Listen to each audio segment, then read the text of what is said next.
Hey guys, Emma Johnson, wealthysinglemommy.com, you know me. And I want to talk to you about something I've been thinking and doing a lot about lately, and that is thinking about how the objects in your life either enhance or take away from your existence. And this is maybe a little Marie Kondo, but in regards to relationships and divorce and breakups, I'll just tell you a couple quick stories that have been happening in my life.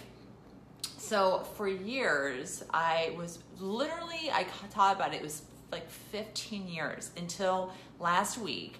I was walking around every single day on my right hand wearing this, it's a very large amethyst ring. And if you've ever met me in person, you have seen this ring because I would wear it every day. And it was an antique. It was large, although I'll tell you things I loved about it. I thought it was beautiful. It was yellow gold, which I pretty much only wear yellow gold. And it was old and it was simple and it was worn. So like the facets of the stone were a little bit worn down. If you look closely, the gold was really smooth. You could tell it had a design in it once upon a time before I owned it, and it was very worn down. And it was really wonderful, even though it was a gift from my husband for, I think, a birthday a long time ago. It wasn't particularly sentimental, like it wasn't a big, meaningful part of that relationship, but it was a gift from a man I'm not married to anymore.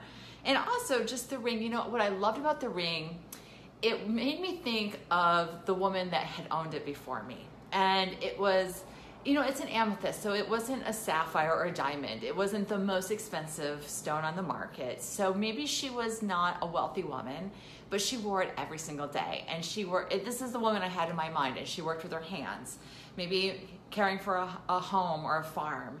And that makes me think a lot of the women in my family. My grandma was a farm wife, long line of women that were mothers and wives and farm wives in the Midwest where I'm from, and they worked with their hands. And they also have, even though nobody ever had a lot of money in my family lineage, but women had really great taste. Like if they spent money, they would buy themselves a nice piece of clothing or a beautiful antique for their home. So they spent their money very wisely to have beautiful things, even though they're very hardworking middle-class women. And so I felt very connected to this ring in that regard and the women in my family. But I got to this point with it doesn't really matter how much I love this item. It was a gift from my husband. I'm not married to him anymore. I happen to be in a relationship with another wonderful man. But I'm just gotta let go of these things in my life to let go of that relationship. And this coincided with the fact that I haven't been getting along with my ex-husband very well lately. There's been a lot of conflict. So I'm like, what can I do to change? So I'm changing some of my behaviors, but to help me along that way, I'm like, I need to just let go of that relationship. So what did I do? This is something I never do. I went and I spent a lot of money on a very nice piece of jewelry for myself. Like I've never done this before. I'm gonna show it to you. Can you see this?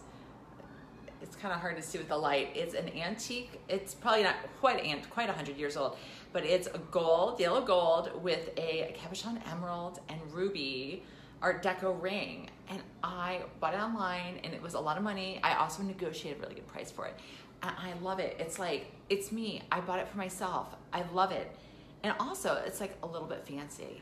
It's not really worn. It's a little bit glamorous to me. And I'm like, you know what? I'm gonna change up my story. Like I very much honor where I come from and the women that I've learned from in my life, but I'm gonna be thinking bigger for me. So a path that's for me, that's different from that. So it's both a relationship and it's also how I see myself in the world and hope to see myself in the world. And I bought the ring my damn self. A man didn't buy this for me and I feel so good about it. And that beautiful ring, you know what, it's sitting in my jewelry box and I'm not quite sure what I'm gonna do. I'm probably gonna end up selling it, make a little money, and I'll be good with it. One more quick example I'm gonna give you. I work out of my home office here, and this is also my bedroom. So I don't know if you can see this. This is my bed. See this coverlet? This silk beige coverlet? Well, I had one very similar to it. That was on that bed with the man that I was married to and then had a horrible marriage and got divorced from. And there's been a couple other dudes that have been in that bed with me, including my wonderful boyfriend. So what am I doing is sleeping in a bed with old bed linens from an ex-husband. That is just cosmically unsanitary and so wrong. But again, I love that damn coverlet. It was really, really nice. It was from ABC Carpet and Home. If you live in New York City, you know, it's like super fancy. It was beautiful. Frankly, it was better quality than this one that I just got. but it was like getting worn and tattered because it had been washed too many times.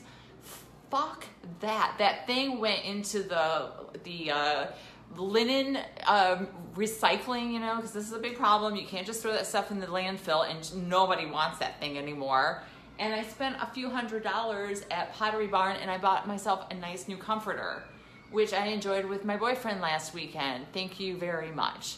So the bottom line is that even though these were beautiful things in my life, they were attached to somebody else that I had nice memories from, I had to let them go to be able to move on. Now I get it. Look, you're moving, maybe you're recently divorced, recent breakup, or a different phase of your life. This doesn't always have to be attached to a romantic partner. Maybe you're moving out of a town that you hated and moving into a city of your dreams, and you can't afford to buy all new things right away. I mean, I certainly couldn't have, and I'm still replacing things. My next goal is that old couch in the living room. It takes some time, but it's also just really think about how you feel when you sit on that old couch that you had with your ex. Or maybe you see those dishes that your mom pressured you into buying when you were getting married, but you hated, and deep in the back of your unconscious, or maybe right on the top of your mind, it's just bad mojo, and those little tiny bad mojos add up to a big negative and a big block in your life. So just acknowledge, maybe you can't afford it today, but that is a goal to get rid of those loaded dishes, to get rid of that sofa you hate, get rid of the ring, even though it's a beautiful thing, and go and indulge and buy yourself something really lovely because you deserve it.